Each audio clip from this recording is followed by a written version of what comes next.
you can think intellectually in a no-think way. That's the art. It doesn't mean not to have any thoughts at all. It means not to be fooled by thoughts, not to be hypnotized by the forms of speech and images that we have for the world, not to be hypnotized by them into thinking that that is the way the world really is. Don't let words limit the possibilities of life. The easiest thing I've done was to get out from under the labels and to live the life that I live. The most difficult thing I've ever done was to believe that I can do it. When you don't know what's impacting you, and it's something that's holding you down and you're not aware of it. You live in a dominant culture that is designed to destroy your sense of self and your belief in yourself, and you have to learn ways in which you can begin to connect with this power that you have within yourself to handle where you are. The key is to be constantly in a perpetual process of discovering the truth of who you are and fighting constantly to look for ways in which you can escape the inner conversation. Now it's the mental game. And that's where people get lost in life, get lost in that next level. You must get your fucking self out of the fucking sewer. No one's coming in the fucking sewer to get you. It's dark, it's nasty, there's rats down there. It's your brain. You are the only person that can pull yourself out. The easiest thing in the world to do is to complain. The easiest thing in the world to do is to be negative.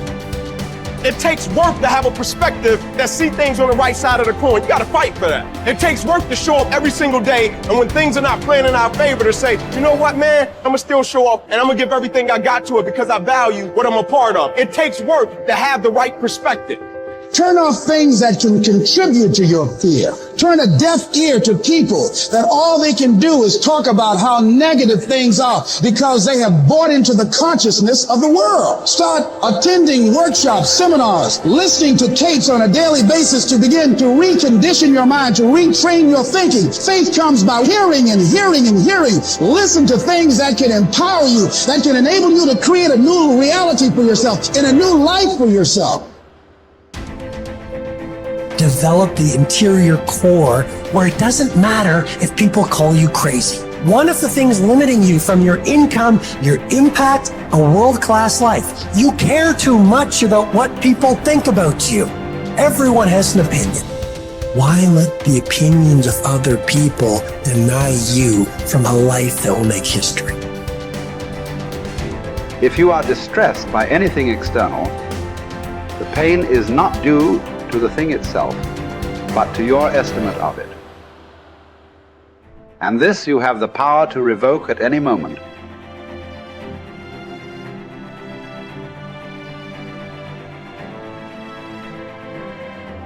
To Epictetus, all external events are determined by fate and are thus beyond our control, but we can accept whatever happens calmly and dispassionately. Individuals, however, are responsible for their own actions, which they can examine and control through rigorous self-discipline. Suffering arises from trying to control what is uncontrollable or from neglecting what is within our power. As part of the universal city that is the universe, human beings have a duty of care to all fellow humans. The person who followed these precepts would achieve happiness. If you choose, you are free. If you choose, you need blame no man, accuse no man. All things will be at once according to your mind and according to the mind of God.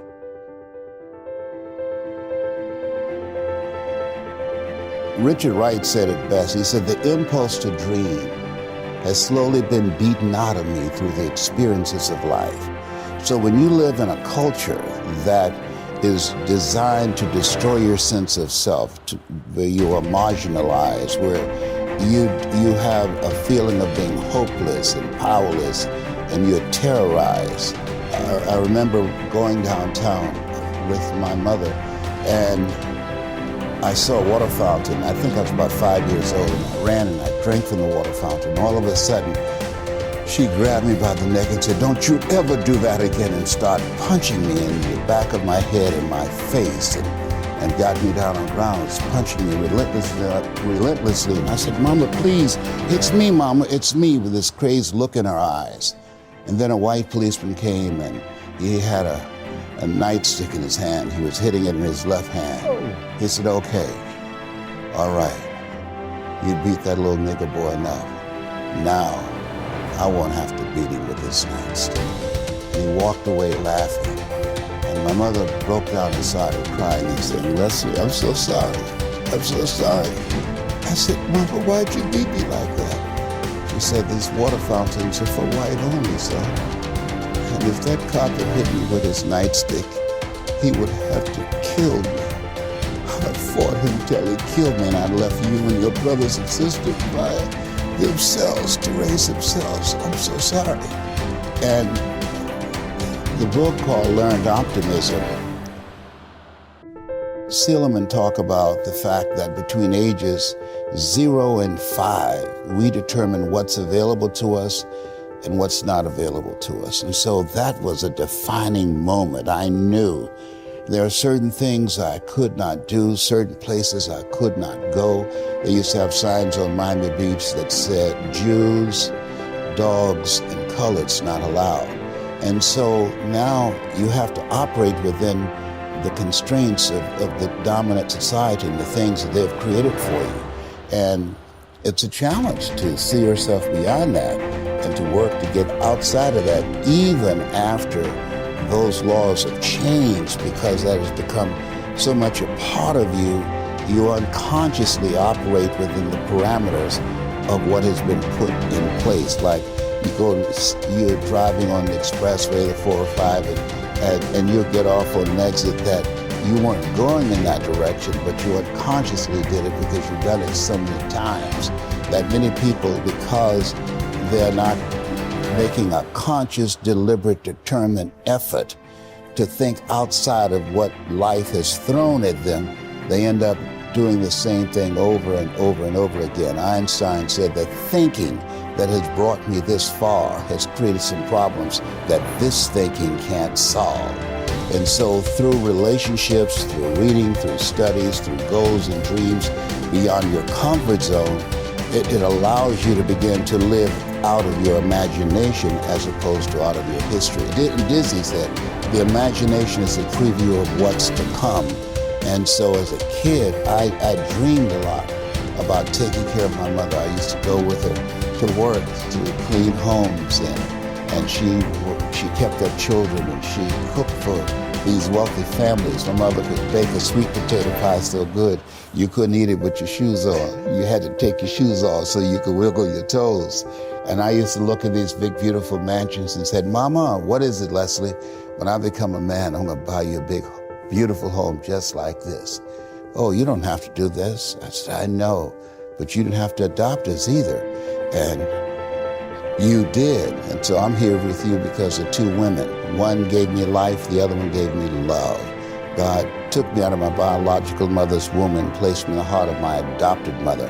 And because of her example and my love for her and the passion that I felt in my heart, I've got to do something to make her proud. I've got to do something to put myself in position to be able to take care of her.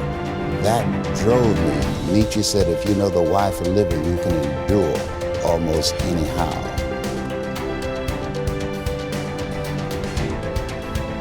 You journey to Olympia to see the work of Phidias.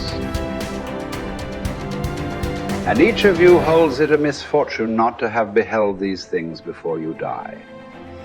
Whereas when there is no need even to take a journey, but you are on the spot with the works before you, have you no care to contemplate and study these? Will you not then perceive either who you are or unto what end you were born, or for what purpose the power of contemplation has been bestowed on you? Well, but in life there are some things disagreeable and hard to bear. And are there none at Olympia? Are you not scorched by the heat? Are you not cramped for room? Have you not to bathe with discomfort? Are you not drenched when it rains? Have you not to endure the clamor and shouting and such annoyances as these?